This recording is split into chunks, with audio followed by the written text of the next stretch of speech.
think speed here mattered for me. It was my choice simply because it is a very personal story and it needed to be told very quickly. Ash Koosha.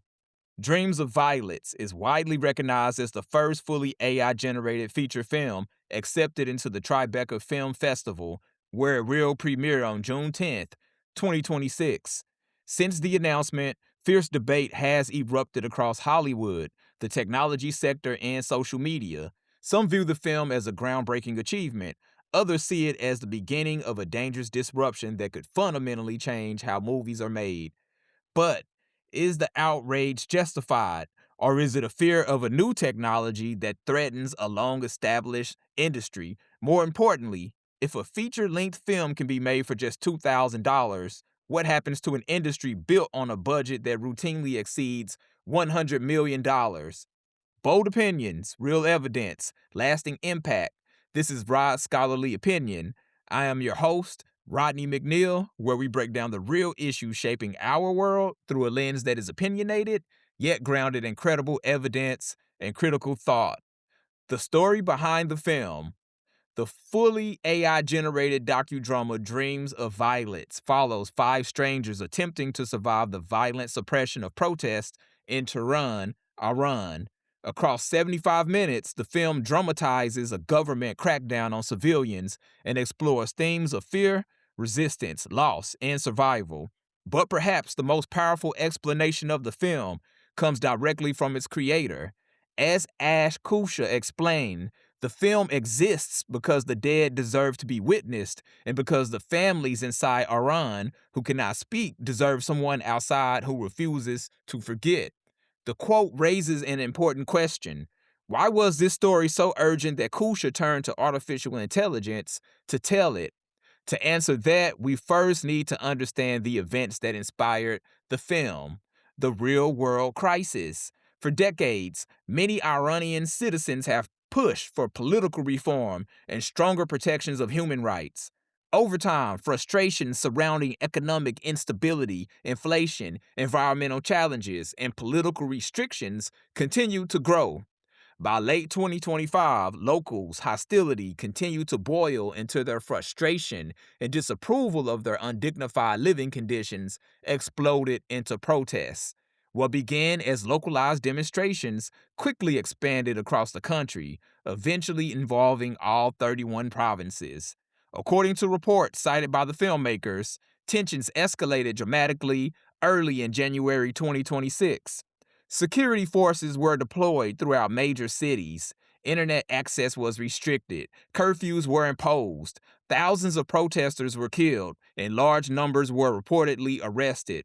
For many observers, the events became a symbol of the ongoing struggle between state authority and civilian resistance. And while those events were unfolding in Iran, were being watched closely by a native of the country, thousands of miles away, a man who understood government repression firsthand, the exile who made the film. At first glance, political unrest in Iran in an AI-generated movie may seem unrelated. For filmmaker Ash Koosha, however, they make sense. Ash and his brother Puya Koosha were born in Iran. Long before becoming pioneers in AI filmmaking, Ash was known as an experimental musician and technology entrepreneur. But his relationship with Iran authorities was often contentious. In 2007, Koosha and his rock band, Funt, organized a performance outside Tehran featuring Arctic Monkey covers. Authorities raided the concert. The event was publicly labeled satanic. Koosha was arrested and spent 2 weeks in a maximum security prison. 2 years later, he co-wrote and appeared in the internationally acclaimed film No One Knows About Persian Cats, a project that highlighted the struggles of underground musicians in Iran. Ironically, the film brought even greater scrutiny from authorities. Eventually, after continued conflicts with the government and the arrest of members of his creative circle, Koosha fled Iran. Returning home would mean imprisonment. Seeking safety, he relocated to the United Kingdom and was granted asylum. Building a new life through technology. Life in Britain offered freedom. But it also came with isolation. Koosha arrived without the professional networks many creatives developed through schools, universities, and industry connections. Once again, he was an outsider, but rather than retreat, he embraced experimentation. His electronic music projects gained international acclaim. His album, aka I, was praised for its innovation and originality. Later, he became fascinated by emerging technologies, virtual experiences, and artificial intelligence. He co-founded the AI startup Claygrid and later launched Fountain Zero, the studio responsible for Dreams of Violets. He even developed an AI music artist named Yona, capable of generating song through advanced language and voice technologies. And this is where the story becomes particularly interesting. The same technological curiosity that helped Koosha build a music career would eventually help him challenge the traditional film industry. Why use AI? When violence broke out in Iran in January 2026, Koosha felt compelled to respond. For the first time in his career, he decided to take an open political stance. But there was a problem. He couldn't return to Iran. Filming on location would be dangerous. Using real citizens as subjects could place them at risk. And producing a traditional feature film would require months of preparation and a substantial budget. So, Koosha made a different choice. He turned to artificial intelligence. His goal wasn't to create a technological spectacle. His goal was speed. He wanted the story told while the events were still fresh. How was the film made? Koosha reportedly reviewed thousands of photographs, videos, and eyewitness accounts related to the protests. Characters were inspired by real people he had known and observed. Using AI tools, he recreated environments that would have been impossible for him to access physically. The film utilized Google's Nano Banana for image generation, Kling AI for video generation, Claude for language processing and refinement. However, contrary to popular belief, the film was not created entirely by machines.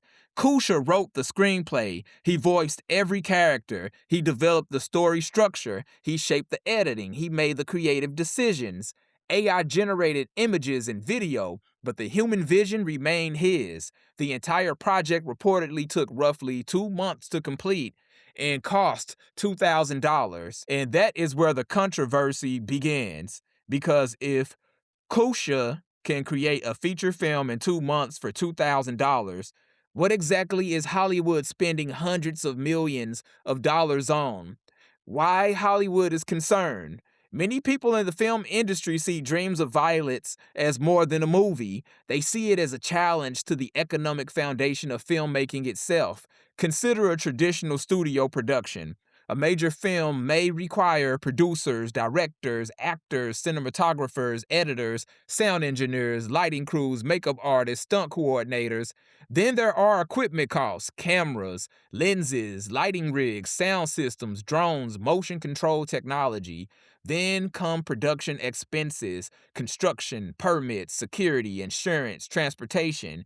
And after all of that comes marketing. A blockbuster film can easily exceed $100 million in production costs before advertising even begins. Compare that to Koosha's production, a laptop, AI software, research, his idea, his story, in a budget smaller than many independent filmmakers spend on equipment rentals. The difference is not merely technological, it's economic.